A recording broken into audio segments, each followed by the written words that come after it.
वो बच्चा आके कहता है कि नहीं तुम बहुत गंदे हो, अपने मम्मी पापा को कहता है मैं तुम्हारे साथ नहीं जाऊंगा, फिर उससे बच्चा प्रभावित नहीं। अब रही बात सरकार, राइट टू एजुकेशन एक्ट में सरकार ने अपने वोट बैंक को बनाने का प्रयास किया, ये मेरी ऐसी सोच है। क्योंकि राइट टू एजुकेशन एक्ट में हमें एक अधिकार दिया गया कि हर बच्चे को पढ़ने का अधिकार है। आपने भोजपुर में राइट टू एजुकेशन एक्ट लेके आए, पर क्या आपको ऐसा नहीं लगता कि पिछले लंबे समय से सरकारें दिल्ली की रही हो या केंद्र की रही हो, शिक्षा के प्रति उनका बड़ा उदासीन रवैया रहा कि नहीं, आज भी वहाँ पे लैट्रिन बाथरूम की व्यवस्था नहीं है, बाथरूम करने जाते तो स्थिति है।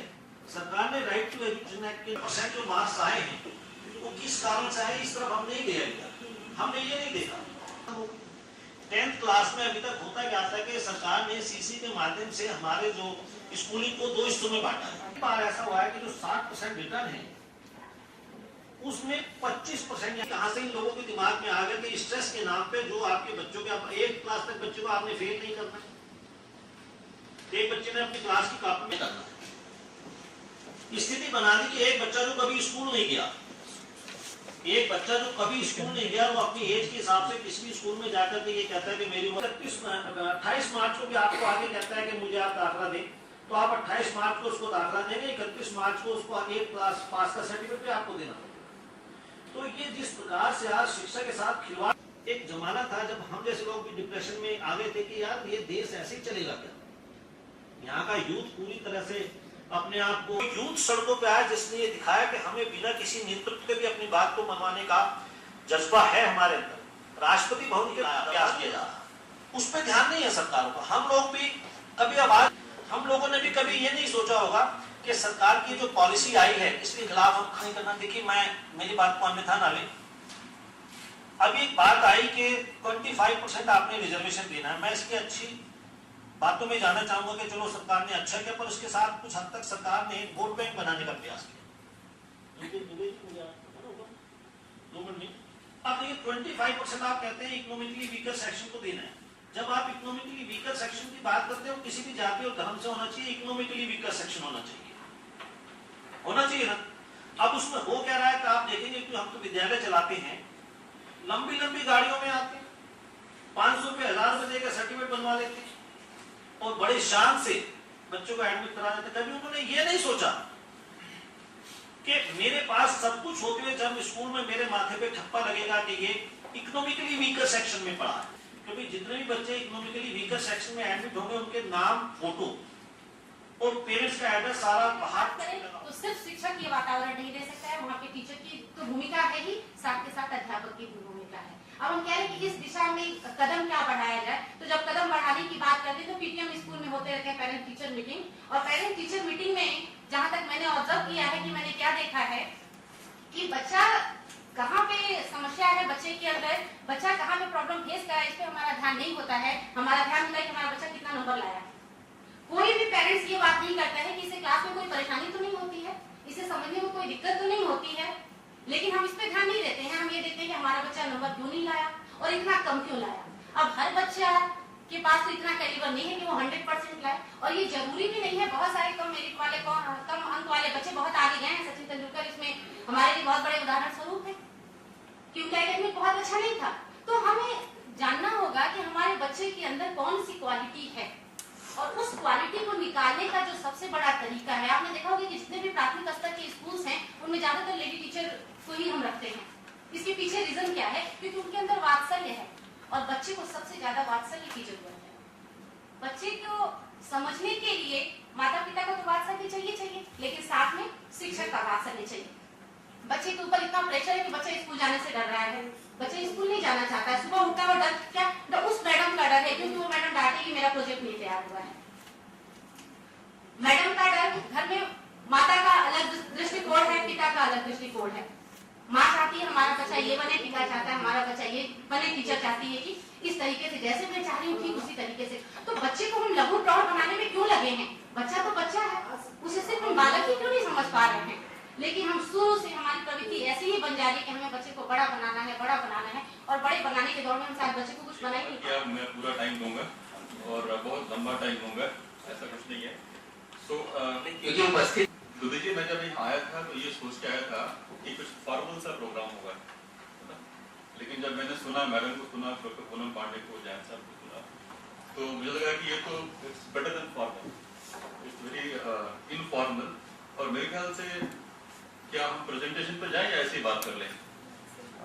हम प्रेजेंटेशन चाह रहे थे थोड़ा, क्योंकि हम लोग टेक्निकल चीजों को, और क्योंकि यहाँ टीचर्स भी काफी आए हुए हैं स्कूल से, और हम उनको बुलाने का पर्पज ये था। एक त्रासदी है, त्रासदी, दैट मींस कि इट इज सो नेगेटिव, कि हम लोग हमेशा जब स्ट्रेस की बात करते हैं तो लगता है कि नेगेटिव है, स्ट्रेस में है, ठीक नहीं, उससे बात नहीं करना, स्ट्रेस में है या बड़े परेशान है।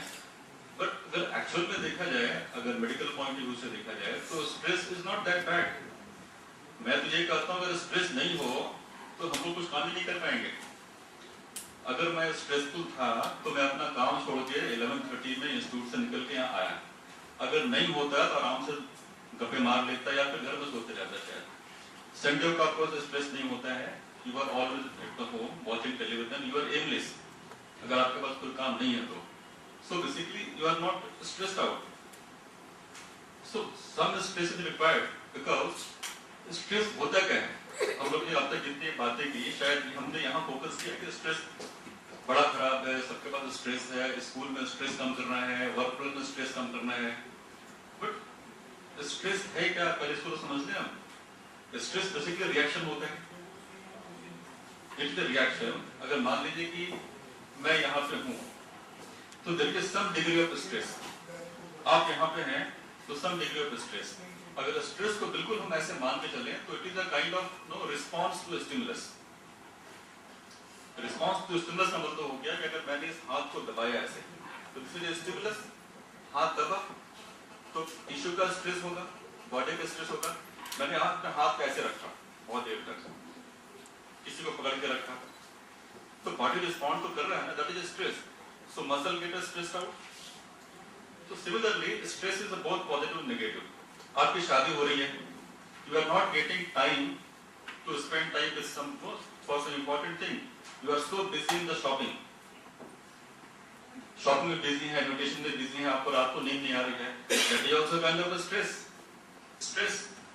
Body is undergoing stress, so much of pain is there, but that stress is so pleasant. So what I am trying to tell, जो मैं कहना चाहता हूँ कि stress is not that bad, it's not that खराब। Looking at it, जो हमारा जो प्रोसेसिंग है स्ट्रेस को लेने का, जिस तरह हम सोचते हैं, स्ट्रेस पर डिपेंड करता है कि someone delivered a girl child, you perceive a girl child as per law against some social aid, it is stress. You perceive beautiful child, girl child, Dharki Lakshmi, they are more careful. आप किसी family में उठा के देख लीजिए, अगर कुछ भी होता है, थैंक यू मैडम। और हमारे बीच में अशोक कुमार जी भी आए, उसके बारे में मैं सुन रहा था। और मेरा नाम दीपक दुबे है और मैं चाइल्ड करियर पत्रिका का संपादक हूँ। आज मेंटल स्ट्रेस की बात हो रही है, बच्चों के स्ट्रेस की बात हो रही है, क्या कारण मानते हैं बच्चों में स्ट्रेस? बच्चों में स्ट्रेस का जो मेरा मानना है कारण वो है उनका ओवर बर्डन होना और पेरेंट्स और टीचर्स का अति महत्वाकांक्षा होना, जो बच्चों पे थोपते चले जा रहे हैं कि जो पेरेंट्स अपने नहीं कर पाते वो बच्चों से कराने की कोशिश कर रहे हैं। दूसरे की देखा देखी प्रतिस्पर्धा बहुत ज्यादा, जितनी बढ़ी नहीं है उससे ज्यादा बढ़ाई जा रही है। बच्चे को नेचर को समझ के उसके हिसाब से उसको नोरिश करने के बजाय हम अपने थॉट प्रोसेस उस पर डालते हैं कि हम ये नहीं ध्यान देते कि बच्चे को क्या पसंद है और क्या नापसंद है। तो कभी भी अगर इच्छा के विरुद्ध किसी भी व्यक्ति से काम कराए, चाहे वो बच्चा हो या बड़ा हो, तो वो स्ट्रेस में हो ही जाता है। आप देखते होंगे बड़े बड़े अधिकारी और आईएएस ऑफिसर तक सुसाइड कर रहे हैं, गोली मार रहे हैं अपने को। कारण यह है कि स्ट्रेस में तो एक छोटे बच्चे के कोमल मन पे क्या प्रभाव पड़ता होगा जब इच्छा के विरुद्ध हम उससे काम कराते हैं। अगर हम शिक्षा नीतियों की बात करें, जो सरकारी ओहदे पर बड़े लोग बैठे हैं जो नीति निर्धारित करते हैं, तो क्या उनको इस बात का भी संज्ञान लेना चाहिए कि स्ट्रेस बढ़ रहा है? मुझे देखिए, देश का राजा जो है, नीति निर्धारण करने वाले लोग ही देश की वर्तमान स्थिति के लिए जिम्मेदार होते हैं। हम कहीं समाज कभी भी ऊपर से नीचे पानी गिरता है, नीचे से ऊपर पानी नहीं जाता है। तो इसमें कोई संदेह नहीं है कि जो हमारे आज के दिशा निर्देशक हैं, जो नीति निर्धारक हैं, उनका बहुत ही बुरा समाज पे प्रभाव पड़ रहा है। और वही हाल शिक्षा के जो शिक्षा संबंधी जो नीतियां इस समय लागू हो रही हैं, केवल अब उनकी क्या उसके पीछे उद्देश्य है हमारे नीति निर्धारकों का, व्यक्तिगत उद्देश्य है, राजनीतिक उद्देश्य है, आर्थिक उद्देश्य है, ये समझ से परे हो रहा है कि वो क्या सोच करके नीतियां निर्धारित कर रहे हैं। क्या वो लॉन्ग टर्म सोच रहे हैं कि लॉन्ग टर्म में जो है हमारा असेट बच्चे हमारे समृद्धि हैं, या वो तात्कालिक और स्वार्थ में आकर के काम कर रहे हैं। ये चीज समझ से परे हो रही है और हम बिल्कुल मानते हैं कि नीति निर्धारक इसके लिए जिम्मेदार है। इसी रूप में पेरेंट्स को भी जिम्मेदार मानते हैं महत्वाकांक्षा जो बढ़ रही है? पेरेंट्स के बच्चों पे तो दो ही लोगों का प्रभाव पड़ता है, पेरेंट्स और टीचर। दो ही जगह से उसने प्रभावित होना है 16 साल तक की उम्र तक। सोल्यूशन की बात करें तो क्या तो समाधान में यह है कि पेरेंट्स को अपनी महत्वाकांक्षाएं बच्चों पे ना थोपें और थोड़ा बच्चों को समय दें। ये दो बहुत इंपॉर्टेंट चीजें हैं मेरी समझ से। मेरा नाम दीपिका है, मैं एनजीओ के साथी हूँ। I am a member of NGO the life care and child career. आज जिस तरह से बच्चों में स्ट्रेस की चर्चा हो रही है, क्या मानते हैं स्कूली बच्चों में तनाव किस कारण से होता है? एज पर माई थिंकिंग स्कूली बच्चों में तनाव फर्स्ट ऑफ ऑल उनके टीचर्स एंड उनके पेरेंट्स की वजह से होता है। बिकॉज उनके जो टीचर्स हैं वो उनके ऊपर ओवरलोडेड हो जाते हैं, उनकी स्टडीज़ को लेके उन पर ज़्यादा एक्सपेक्टेशंस करते हैं। एंड सेम एज उनके पेरेंट्स भी उनको समझ नहीं पाते हैं। They do have some problems like in नई जनरेशन में बच्चे थोड़ी अलग सोच के होते हैं एंड पेरेंट्स उसके हिसाब से थोड़े पिछली सोच के होते हैं, तो उन लोगों में बहुत ही ज़्यादा सोचने का गैप हो जाता है, जिसकी वजह से दोनों में मतलब पेरेंट्स और बच्चों में बनती ही नहीं है। That is the main issue कि बच्चे इतने स्ट्रेस आउट हो जाते हैं। आप स्कूल बैकग्राउंड से निकल कर आए हैं तो आपको मालूम है क्या क्या कारण है स्ट्रेस होता है। क्या मार्क्स का स्ट्रेस ज्यादा होता है या कुछ और भी बातें? हाँ, मार्क्स का स्ट्रेस होता है बिकॉज बच्चे इतने कॉम्पिटिटिव है, कंपटीशन इतना ज़्यादा चल रहा है कि हर कोई आगे बढ़ना चाहता है। मार्क्स का स्ट्रेस होता है एंड सब बच्चे इक्वल नहीं होते, कोई ऊपर होते कोई नीचे। कोई अपना 100% देने के बाद भी अपने आप को 100% नहीं दे पाते, उनका 100% नहीं आता रिजल्ट। इस वजह से बच्चे स्ट्रेस आउट हो जाते हैं। बहुत से जने अपनी चीज़ें सोचते हैं, एक एम बना के चलते हैं कि वो क्या करना चाहते हैं और फिर भी नहीं कर पाते उनके मार्क्स की वजह से। स्कूल में टेंशन होती है, बच्चा कितना तक रिलैक्स मिलेगा, लेकिन पेरेंट्स डांटते हैं उसको कि आपने क्या किया क्या। हाँ जी, घर का भी उससे काफी घर के माहौल से बहुत बड़ा इफेक्ट पड़ता है। टीचर्स को, जैसे टीचर्स उन्हें स्कूल में फोर्स करते हैं वैसे सेम पेरेंट्स का भी होता है, उन्हें थोड़ा रिलैक्स चाहिए होता है। But end of the day जब वो लोग रिलैक्स के लिए आते हैं घर पे, उन्हें नहीं मिलता वो। पेरेंट्स उन्हें दोबारा से स्टडी को लेके फोर्स करते हैं। वो जो नहीं करना चाहता, थोड़ा उन्हें टाइम चाहिए अपने आप को समझने के लिए, सब्जेक्ट को समझने के लिए। बहुत से सब्जेक्ट पेरेंट्स ऐसा करते हैं जो बच्चे को पसंद ही नहीं है वो सब्जेक्ट दिलवा देते हैं, वो कोर्सेज दिलवा देते हैं। आपको लगता है कि ऐसे में क्योंकि सिंगल फैमिलीज हो गई तो दादा दादी अगर पास में रहें या कंबाइंड फैमिलीज हो तो स्ट्रेस कम हो सकता है? हाँ जी, बिल्कुल। क्योंकि जो हमारे दादा दादी जो होते हैं वो हमारे पूर्वज, जो हमारे लिए एक लीजेंड होता है, वो साथ में रहते हैं। वो हम लोग का स्ट्रेस कैसे दूर करते हैं, उनके माइंड, वो हमेशा जो जिस स्टेज में पहुंच चुके होते हैं वो लोग उस टाइम गीता, रामायण, इन सब चीज़ों को ज़्यादा प्रेफर करता है। एंड वही चीज़ है जब बच्चा थोड़ा रिलैक्स लेना चाहता है, चाहे देख लीजिए आप, जैसे जब सोने जाता है बच्चा अपने दादा दादी के पास होगा तो उन्हें गीता, रामायण, इनकी कहानियां सुनाते सुनाते सोता है, प्यार दुलार भी देते हैं साथ ही साथ। तो इसके वजह से ना बच्चों के माइंड डाइवर्ट हो जाता है अचानक से, और सोते वही चीज़ उनके कहीं ना कहीं क्लिक करती है। जब वो कहीं ज़्यादा स्ट्रेस आउट होता है तो उन्हें लगता है कि हमें दादाजी ने ये समझाया था, सो आई शुड अंडरस्टैंड। मैं तो एक सक्सेसफुल वुमेन बनना चाहती हूँ, एक प्रोफेशनली। वैसे मेरा फैशन डिज़ाइनर का सपना था बट मैं नहीं कर पाई। बट बस इतना ही कि मैं सक्सेसफुल होना चाहती हूँ, बिजनेस वुमेन बनना चाहती हूँ। Thank you. और आप देखते हैं कि स्कूलों में छात्रों में टेंशन्स होती हैं, स्ट्रेस होती हैं। उसके कई कारण होते हैं, चाहे वो घर का माहौल हो, चाहे वो अपना स्कूल का माहौल हो। ऐसे में हम हमारे साथ में है एक्सपर्ट एम्स हॉस्पिटल के डॉक्टर नंद कुमार जी, और हम उनसे जानना चाहेंगे आखिर बच्चों में मेंटल स्ट्रेस के कारण क्या है और उसका किस तरह से हम उसको रिमूव कर सकते हैं। डॉक्टर नंद कुमार जी। बच्चों में स्ट्रेस के बहुत सारे कारण हैं। एक कारण तो अगर हम ऐसे डिवाइड करना चाहें तो कुछ कारण होते हैं एक्सटर्नल, जो बच्चों के कंट्रोल में नहीं होते हैं। कुछ कारण होते हैं इंटरनल, जो बच्चों के अंदर होते हैं। तो जो एक्सटर्नल कारण है, जैसे कि मान लीजिए कि कुछ स्कूल की दिक्कत, या फ्रेंड के साथ कोई परेशानी, या एटमॉस्फेयर जो उनका होता है खुद का, जो घर का है बाहर का वो हो गया, ये तो बाहरी कारण हो गए, तो इससे स्ट्रेस होता है।